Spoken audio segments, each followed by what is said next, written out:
Polls showed the U.S. presidential race was tight, but Donald Trump drew widespread support and easily defeated Vice President Kamala Harris on November 5th.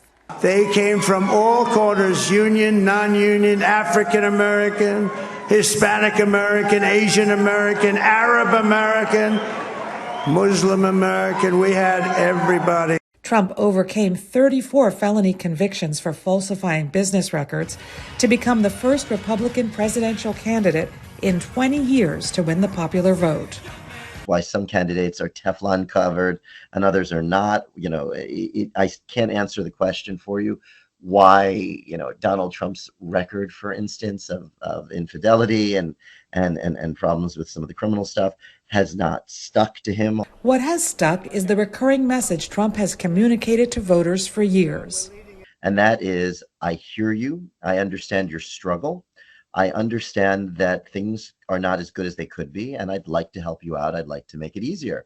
The press and the media like to talk about some of the crazy things he's said and all of that. But at the end of the day, it's been a very strong America First message.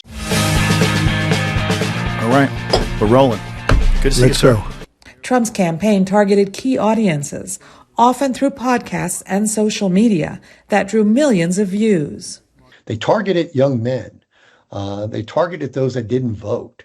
They targeted those individuals that, have struggled under the last several years of inflation, and that's paid off. Harris had about 100 days to run her campaign after President Joe Biden withdrew from the race in July. That compressed time frame hurt her chances, Riley says. And a lot of criticism will go with Biden that he should have stepped out and exited sooner, right? But if he had left earlier, right, 30, 60, 90 days earlier, there would have been a primary, right? And Harris may not have been the candidate. Harris was also hampered by her connection to an unpopular president. It was clear that the American public wanted change. And for many individuals, they saw this as a continuation, for good or bad, of the Biden administration. Other analysts say Harris focused too much on abortion rights and too little on the economy. Far less than 1% of American voters are ever going to have to deal with abortion directly or indirectly.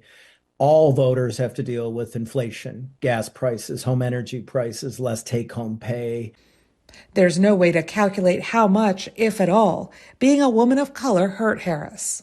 I don't think, quite frankly, that this really had to do with race and ethnicity or gender at all this time around. The messaging that Trump had really resonated just much more deeply than Harris for so many of these voters around the country. A message that carried him to victory. Dora Mekouar, VOA News, Washington.